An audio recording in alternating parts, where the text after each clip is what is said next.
दोस्तों नमस्कार, मेरा नाम प्रशांत है और आप देखना शुरू कर चुके हैं भारत एक सोच।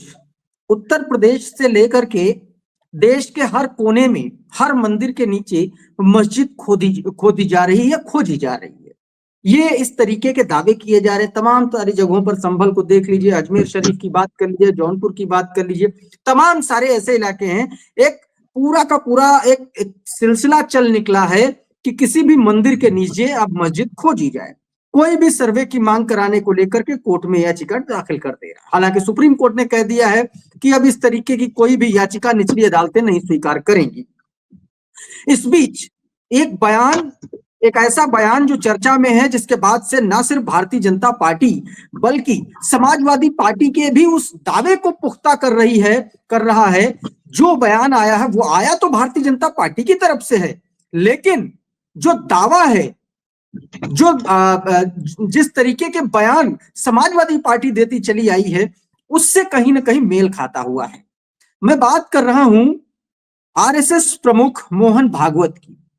बीते गुरुवार को आरएसएस प्रमुख मोहन भागवत ने एक बयान दिया और उन्होंने सीधे तौर पर अपने बयान में कहा कि कुछ लोग ऐसे हैं, कुछ नेता ऐसे हैं जो मंदिर के नीचे मस्जिद खोजकर अपने आप को हिंदुओं का नेता बनाने की तैयारी कर रहे हैं, कोशिश में लगे हुए हैं।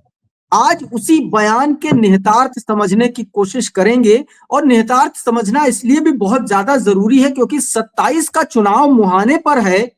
और जिस तरीके से उत्तर प्रदेश में रिलीजियस पोलराइजेशन की कोशिशें चल रही हैं उपचुनाव के बाद से, चाहे संभल का मामला हो, चाहे जौनपुर का मामला हो, चाहे काशी की बात हो, मथुरा की बात हो, तो इसलिए ऐसे में मोहन भागवत का ये जो बयान है, वो बयान भारतीय जनता पार्टी के किस तरीके के नेताओं के लिए, क्या भाजपा के ही नेताओं के लिए है? क्या मोहन भागवत का बयान सीधे तौर पर एक चेतावनी है?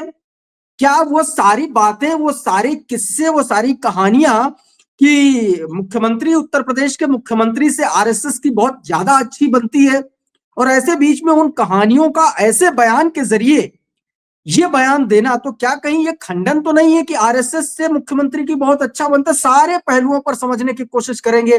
27 की रूपरेखा के इर्द गिर्द बुने गए इस पूरे समीकरण को समझेंगे। हमारे साथ नवीन दुबे जी हैं, वरिष्ठ राजनीतिक विश्लेषक हैं। नवीन जी, बहुत बहुत स्वागत है आपका भारत एक सोच पर। नवीन जी, मोहन भागवत का ये बयान कैसे देख रहे हैं, कैसे इसको समझा जाए? हम तो डिकोड ही नहीं कर पा रहे हैं। प्रशांत जी, देखिए, बड़ा खुलकर, बहुत साफ गोई से जिस तरीके से संघ प्रमुख मोहन भागवत जी ने ये बयान दिया है, निश्चित तौर पर ये आप मान लीजिएगा कि भारतीय जनता पार्टी के नेताओं के लिए, और मैं खासकर नाम लेकर कहूंगा योगी आदित्यनाथ जी के लिए, एक कड़ा संदेश है। अभी तक ये माना जाता था कि भाई गुजरात लॉबी के साथ योगी जी की तालमेल ठीक नहीं है, लेकिन उनको संघ का वरद हस्त प्राप्त है और उसकी दम पर वो अपने एजेंडे को चला भी रहे थे। अब पिछले 2017 से, या चुनाव से पहले के 2017 से, तब से और अब तक योगी जी के कोई भी भाषण को आप उठा के देख लीजिए, चाहे वो किसी भी जगह भाषण उन्होंने दिया हो, किसी भी चुनाव में दिया हो, चाहे कर्नाटक के चुनाव में दिए हो, या अन्य राज्यों के चुनाव में दिए, या हाल में झारखंड में दिए हो, हरियाणा में दिए, जहां भी उन्होंने भाषण दिए हैं, वहां उनका सीधा सीधा केंद्र हिंदू और मुसलमान रहे हैं। इसके अलावा उन्होंने डेवलपमेंट पर कोई बात नहीं करी कभी, ना डेवलपमेंट का एजेंडा लेकर आए, ना रोजगार की बात करी, ना इंफ्रा की बात करी। केवल और केवल एक सूत्र उनका रहा भाई कि हिंदुओं एक हो जाओ, बटोगे तो कटोगे। ये बात जब उन्होंने कही तो मोदी जी ने कह दिया एक है तो सेफ है। तो ये जो नई विचारधारा, इस विचारधारा को मैं नहीं समझता हूँ कि अटल जी की विचारधारा होगी या पंडित दीनदयाल उपाध्याय की ऐसी विचारधारा कभी रही होगी। ये जो विचारधारा इन लोगों की आई है, नई भाजपा के लोगों की, ये कहीं ना कहीं संघ की अपनी पुरानी छवि को भी डैमेज करने का काम कर रही है, ये दिखाई दे रहा है। और इसी से मुझे लगता है जब बहुत ज्यादा आहत हो जाते थे कि ये भारतीय जनता पार्टी से ऊपर संघ है, और संघ जो है वो एक विचारकों का मंच है, पूरा बहुत बड़ी थॉट प्रोसेस होती है उनके यहाँ।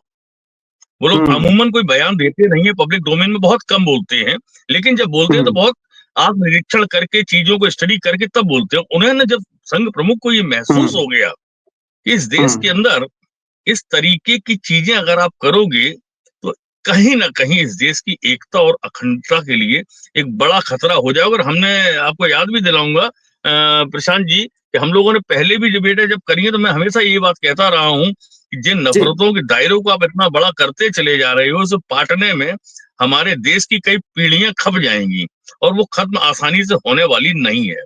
आप 1000 साल पुराना, 500 साल पुराना प्रकरण लेके आते हैं कि औरंगजेब ने ये किया था, और इसी में संघ प्रमुख ने एक बहुत बड़ी बात भी कही। संघ प्रमुख ने ये भी कहा कि भाई देखिए, बहादुर शाह जफर का जिक्र किया कि उन्होंने अपने राज्य में गुप्ता को बंद कराया था, प्रतिबंधित किया था। तो ऐसा नहीं है कि भारत के अंदर सब मुसलमान एक जैसे हैं और आप सबको यही तराजू में रखकर तौलिए तो वो गलत हो जाएगा। और आरएसएस स्वयं भी राष्ट्रीय मुस्लिम मंच चलाता है, जिसके प्रमुख इंद्रेश जी हैं।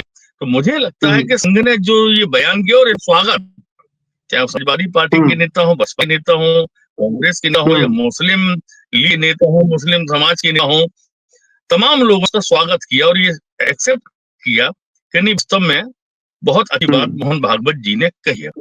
अब प्रश्न ये आता है कि इसमें राजनीतिक हानिलाभ क्या है।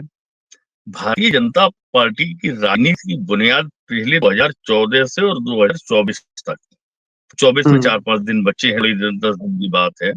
आप एक चीज देखिएगा, पूरी की पूरी बुनियाद उनकी जो रेखा खींची हुई है वो हिंदू और मुसलमान की खींच दी है उन्होंने, उसी को केंद्रित करके राजनीति कर रहे हैं और सत्ता में बैठे हैं। अब अगर भारतीय जनता पार्टी थोड़ा सा भी सेक्युलर होती है, जरा सा भी सेक्युलर होती है, तो उसका हिंदुत्व का जो चेहरा है वो भारतीय जनता पार्टी के का खांचा ही नहीं बना सेकुलरिज्म का उसके भीतर, तो वो कभी रही नहीं। मैं आरएसएस प्रमुख मोहन भागवत के ये जो बयान है, मैं इसको और थोड़ा सा एक कदम और आगे ले जाता हूं आपके क्लैरिटी के लिए। उपचुनाव से पहले जब मंथन चल रहा था तो मथुरा में मुख्यमंत्री और आरएसएस के तमाम बड़े लोग मौजूद थे, और उस वक्त मुख्यमंत्री के इसी वाले नारे का, बटोगे तो कटोगे वाले नारे का आरएसएस ने समर्थन किया था। पूरा इंटरनेट भरा पड़ा हुआ है उस खबर से। और उसके बाद आरएसएस प्रमुख का इस तरीके का बयान, क्या ये चेक एंड बैलेंस की स्थिति बनाने की कोशिश है क्या, कि दिख हम कुछ और रहे हैं और कर हम कुछ और रहे हैं? निश्चित तौर पर ये बात भी स्वीकार करनी पड़े, इसी पे आ रहा था कि देखिए एक चीज है, आपके गली मोहल्ले में अमन, मैं बहुत साधारण एग्जाम्पल देना चाहता हूँ, भारत एक सबके दर्शकों को आसानी से समझ पाएंगे लोग। आपके गली मोहल्ले में एक कोई युवा होता है जो गलत काम करता है, लोगों को धमकाता है, डराता है, उनके साथ दुर्व्यवहार करता है। उसके पिता सामने आते हैं, वो कहते नहीं इसको हम सुधारेंगे और इसने जो किया है उसके लिए क्षमा मांगते हैं और आगे कार्रवाई इस तरीके की नहीं करेगा, इस तरीके की पॉलिसिंग करने का काम वो करते हैं। कमोबेश भारतीय जनता पार्टी के ऊपर आरएसएस की भूमिका भी वही है, मदर संगठन है वो भाजपा का।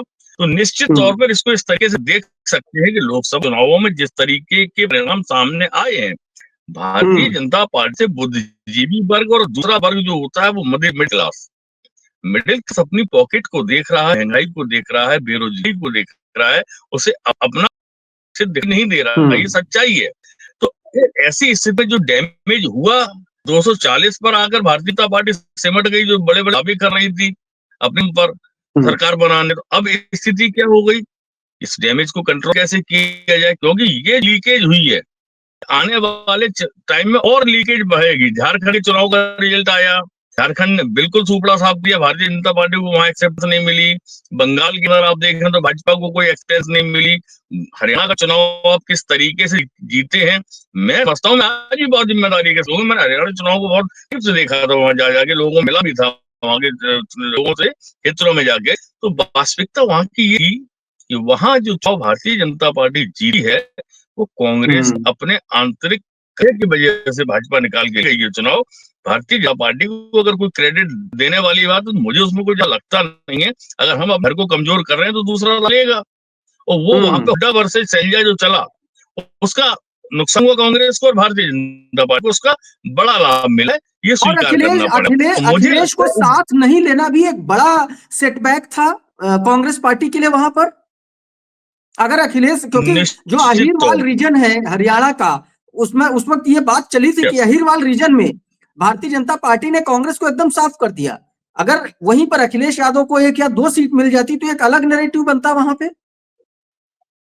2-3 चीजें हैं वहां पे। देखिए, अगर समाजवादी पार्टी को 2-3-4 सीटें देते, मैं कहता हूँ 4 ही दे देते, 2 पर बात नहीं बन रही थी, लेकिन 4 डिजर्व कर रही थी समाजवादी पार्टी। अगर 4 सीटें आप देते तो ऐसा नहीं है कि केवल यादव वोट, समाजवादी पार्टी के साथ यादव वोट के साथ मुस्लिम वोट, और मेवात क्षेत्र में से आपको जो वोट मिला है उससे बढ़ के सपोर्ट मिलता बाकी रेस्ट ऑफ हरियाणा में। तीसरी चीज आती है कि वहां पर एक फैक्ट ऐसा है जाटों का, जो देवीलाल के टाइम से मुलायम सिंह यादव से कनेक्टेड रहा है, वो कहीं ना कहीं फैक्टर समाजवादी पार्टी को लाभ देता, जिसका बेनिफिट कांग्रेस को भी मिल जाता, और नहीं मिल पाया है। जाटों का वोट निश्चित तौर पर भाजपा से कटा है, लेकिन उस रसद में जितना कम हुआ कांग्रेस को पूरा नहीं मिला। ना मिलने का नुकसान ये हो गया कांग्रेस सत्ता से दूर हो गई। अगर नहीं तो अन्यथा सत्ता उसको हासिल होनी थी। हम लोगों का भी आंकलन ये कि 100% कांग्रेस नहीं है। उत्तर प्रदेश को लेकर के है, क्योंकि उत्तर प्रदेश के इर्द गिर्द सारा समीकरण बुना जा रहा है। उससे जुड़ा हुआ सवाल ये है कि 27 का चुनाव, कहने को तो 2 साल है, लेकिन सियासत में ये 2 साल पता चलते नहीं। अगर आप एक एक विधानसभा की रिपोर्ट बनाने बैठ जाएंगे तो आपका 2 साल कब निकल जाएगा पता नहीं चलेगा। मेरा सिंपल सा सवाल ये है कि अखिलेश यादव का जो पीडीए का फॉर्मूला है, पिछड़ा, दलित, अल्पसंख्यक, आधी आबादी, पिछड़ों अगड़ों में पिछड़े, ये जो फॉर्मूला है, क्या इसकी काट भारतीय जनता पार्टी के पास अभी भी नहीं है क्या? और इसीलिए जिस तरीके से उपचुनाव में वो धांधली की खबरें आई, फिर धांधली की खबरों के बाद फिर ये संभल वाला नया केस शुरू हो गया, क्या इसको 27 तक लेकर के जाएगी उत्तर प्रदेश की सरकार? और अगर लेकर के जाएगी तो समाजवादी पार्टी को इससे क्या कुछ नुकसान होगा, फायदा होगा? समाजवादी पार्टी ऐसा क्या करे कि इस काट को आगे लेकर के इसकी भी एक नई काट ढूंढे? क्योंकि आपने बहुत करीब से समाजवादी पार्टी को समझा है, उसको कवर किया है। निश्चित तौर पर शान जी, देखिए, समाजवादी पार्टी के पीडीए की काट आज की तारीख में मैं समझता हूँ अगले साल 6 महीने के अंदर भारतीय जनता पार्टी के पास कोई होने वाली नहीं है, ना है ना होगी। बहुत मजबूत कार्ड अखिलेश जी ने, चाहे इसको कोई शक शुबा की गुंजाइश नहीं है। अब दूसरी चीज आती है कि समाजवादी पार्टी के अंदर जो सोशल मीडिया कंटेंट्स डाल वाले लोग हैं, जो पब्लिक के बीच में जा रहे हैं, वहां अगर आप देखें तो वहां सवर्णों के खिलाफ बात करने वाला वर्ग बहुत बड़ा वर्ग है। जो वर्ग समाजवादी पार्टी में सवर्णों के खिलाफ बोल रहा है, सवर्णों में अगर सर्वे का प्रतिशत देखें जाति पर, तो ब्राह्मण है हाईएस्ट। आप ब्राह्मण को लेके जब तक नहीं चलोगे, और ये मैं समझता अखिलेश जी को सलाह देनी चाहिए अपने यहाँ जो आईटी के लोग हैं या आईटी लाने वाले लोगों की, पहली चीज तो ये है कि ये विरोध बंद किए और आप मुद्दों पर भारतीय जनता पार्टी को घेरिए। भाई सरकार में कौन है? आदित्यनाथ जी है, त्रिय बिरादरी से आते, ब्राह्मण तो कहीं कोई रोल ही नहीं है सरकार में। ब्राह्मण का विरोध कर रहे हैं, ब्राह्मण का विरोध करके कहीं ना कहीं आप अपना नुकसान कर रहे हैं। और दूसरी चीज फिर कहूंगा, एक बार मैंने शायद आपसे बोली भी थी, आपको वोट जो है सॉलिड है, आपके पास 34% 35% विधानसभा वोट सॉलिड हो चुका है। अब किताब बसपा का वोट भी टूट के आप तरफ आया है। पीटी के बाद लोकसभा में आपको और वोट प्रतिशत बढ़ा है। अब आपको चाहिए कौन सा वोट? आपको वो वोट चाहिए जो भारतीय जनता पार्टी की झोली से निकाल के अपने पाले में कर सके। वो कौन सा वोट है? वो वोट है खासकर ब्राह्मण जो नाराज है भारतीय जनता पार्टी से बुरी तरीके से, आप उसको ये खींच के उसके साथ अन्य सवर्ण समाज के लोग आ जाएंगे। इस तरीके से आपने अगर 3%, 6%, 2% का डेट भाजपा को दे दिया तो आपने सत्ता से बाहर कर ली इसको। फिर तो कहीं गुंजाइश है नहीं, तो एक तरफा आपके साथ बन जाएगी। लेकिन आप अगर ये कहेंगे कि नहीं हम पिछड़ा, दलित, अल्पसंख्यक, आदिवासी, आधी आबादी चलेंगे, इससे कुछ होने वाला नहीं, एक कार्ड और भाजपा खेल रही है। फरवरी माह में जाके चुनाव की स्थिति बनेगी 2027 में। 2026 के एंड में मुझे लगता है दिवाली के आसपास योगी सरकार ने ऐसी घोषणा अगर कर दी कि महिलाओं को 1000 रुपए प्रति महिला देंगे, कमजोर महिलाओं देंगे 1500 रुपए, 1000 नहीं देते हैं सबको, तो कमजोर महिलाओं को देंगे जो भी बीपीएल कार्ड धारक हैं, तरीके के लोग हैं, तो ये योजना सारे पीडीए को कवर कर सकती है और बहुत बड़ा नुकसान समाजवादी पार्टी इसी स्थिति में उठा सकती है। क्योंकि इस योजना का प्रभाव हमने महाराष्ट्र में देखा, मध्य प्रदेश में देखा, झारखंड में देखा, और अभी केजरीवाल ने जिस तरीके की दिल्ली में की है वहां दिखाई दे रहा है वन साइडेड इलेक्शन हो गया है। और वही स्थिति उत्तर प्रदेश में भी भारतीय जनता पार्टी चुनाव आते आते इस तरीके से 2 महीने पैसा बांटेगी और उसके बाद चुनाव हो जाएगा। क्या भाजपा वेलफेयर फ्रीबीज प्लस धार्मिक ध्रुवीकरण इन दोनों को साध के जाने वाली, क्योंकि संभल से कम नजर आ रहा है। और आजम खान साहब ने जिस तरीके से पिछले दिनों समाजवादी पार्टी को पत्र लिखा, उसमें उन्होंने एक लाइन बहुत अच्छे से कोट की। उन्होंने कहा कि रामपुर के सफल प्रयोग के बाद इन्होंने संभल पर आक्रमण किया है। तो क्या निश्चित तौर पर ये 27 का प्रयोग आजम खान साहब जेल से बैठे बैठे ये इंडिकेशन दे रहे हैं समाजवादी पार्टी को, अखिलेश यादव की इस पर काम करना शुरू करिए? निश्चित तौर पर बहुत सही इंडिकेशन उन्होंने है। अब इस पर कितना समाजवादी पार्टी का थिंक टैंक विचार करता है, कैसे वो आगे बढ़ते हैं। दूसरी चीज आती है प्रदेश में जिस सीट पर नेता प्रतिपक्ष पर अखिलेश यादव जी बैठते थे, वो जिस तरीके से सरकार को काउंटर करते थे, जिस तरीके का वातावरण सदन रहता था, आज उतनी धार नहीं दिखाई दे रही है नेता प्रतिपक्ष की तरफ। ये स्वीकार करना पड़ेगा। तो पहली चीज ये है कि अब जब तक बढ़िया धारदार नहीं करे तब तक सामने वाले की लेंथ तो बिगड़ेगी ही नहीं, आपको वो भी तो बिगाड़नी है। दूसरी चीज ये आती है, अब आप पीडीए एजेंडे के साथ में अपनी विंग्स को बनाइए और सबके वो लगे सबके साथ, और लगने के बाद जो भाजपा का वोट अगर 2 से 3% बनाने में कामयाब होगा तो आप सफल हो जाएंगे। और एक बड़ी चीज आपसे मैं जरूर कहूंगा, जो आजम खान की बात हो रही थी रामपुर की, एक चीज देखिए, कुंदरकी जैसी सीट निकल गई ना भाजपा सभा के हाथ से। अब वो कहेंगे प्रशासन ने बदमाशी की वहां पर, या रिवॉल्वर पिस्टलें देखी, मोटर कुछ भी हुआ हो, अल्टीमेट आप लूजर हो गए। वहां आपका अपना गढ़ हुआ था 32 साल के बाद उन्होंने वहां पे कहा गया 300 बूथ पे बस्ता ही नहीं लगने दिया, एजेंट ही नहीं पहुंचने दिया समाजवादी पार्टी के। एग्जैक्टली इस तरीके के तंत्र आपको लड़ने के लिए अपनी फौज तैयार करनी पड़ेगी, अपने कार्यकर्ताओं को बूस्ट करना पड़ेगा, अपने कार्यकर्ताओं को खड़ा करना पड़ेगा। लेकिन अब क्या कि अखिलेश जी संसद ले गए, लोकसभा में गए, यहाँ की प्रणाली कौन देख रहा है? और इनके बीच में एक रणनीति का पुराने अनुभवी हैं शिवपाल सिंह यादव, उनकी एक बड़ी महत्वपूर्ण भूमिका होनी चाहिए जो आज की तारीख में नहीं। क्योंकि देखिए संगठन का काम मुलायम सिंह जी के से शिवपाल यादव जी देखते चले आ रहे थे। अब शिवपाल सिंह यादव एक अनुभवी व्यक्ति है, अनुभवी होने के साथ सारे उत्तर प्रदेश अंदर हर जिले में उनके अपने आप में समाजवादी के बीच में मजबूत है, उनका लाभ समाजवादी पार्टी को लेना चाहिए। लेकिन एक कहावत है कि रहमन धागा का मत तोड़े चटकाए, टूटे थे फिर न जुड़े जुड़े गांठ पड़ जाए, वो वाली स्थिति हो गई। अब तो एक बात का और आ रहा है जो मेरे जहन में है कि भाई जसवंत नगर कौन लड़ेगा? क्या आदित्य यादव को लड़ाएंगे अखिलेश यादव जी, या शिवपाल सिंह यादव जी अपनी सीट बरकरार रखेंगे?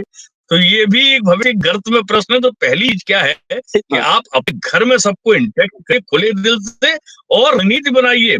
और मैं कहूंगा जिम्मेदारी के साथ कि 4% 5% वोट भाजपा की झोली से डालने का प्रयास कीजिए। वो सवर्ण वोटर है, उसको आप इग्नोर करके अगर आगे बढ़ेंगे तो मुझे लगता है कि आप नेता हमेशा बने रहेंगे, विपक्ष की बड़ी पार्टी के आप रहेंगे, ये सामने बन सकती है, लेकिन आप लड़के जीतेंगे कैसे? और उधर कांग्रेस भी दावे कर रही है कि भाई हम अकेले इंडिपेंडेंट रहेंगे। इस बार विधानसभा में वो अपने संगठन को रिस्ट्रक्चर करने की बात कर रही है। संगठन को रिस्ट्रक्चर करने पर बड़ा जोर देने की जरूरत है। और समाजवादी पार्टी ग्रामीण क्षेत्र में बहुत मजबूत है, उसको शहरी क्षेत्र पर अपना प्रभाव बनाना पड़ेगा, अपनी उपस्थिति दर्ज करानी पड़े, संगठन को खड़ा करना पड़ेगा। समझता हूँ बहुत मुश्किल होने वाली नहीं होगी अगर थोड़ा सा संभल के समाजवादी पार्टी चलेगी तो।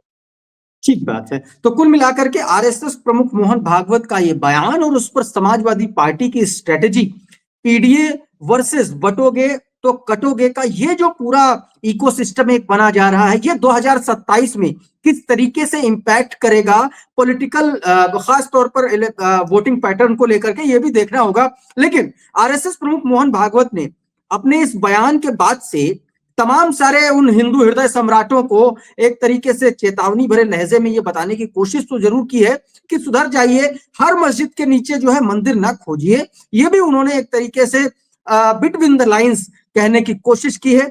बहुत बहुत शुक्रिया नवीन दुबे जी, बहुत बहुत धन्यवाद हमसे जुड़ने के लिए, हमसे बातचीत करने के लिए, और आप सभी दर्शकों का भी बहुत बहुत शुक्रिया। आप देखते रहिए आपका अपना चैनल भारत एक सोच। नमस्कार।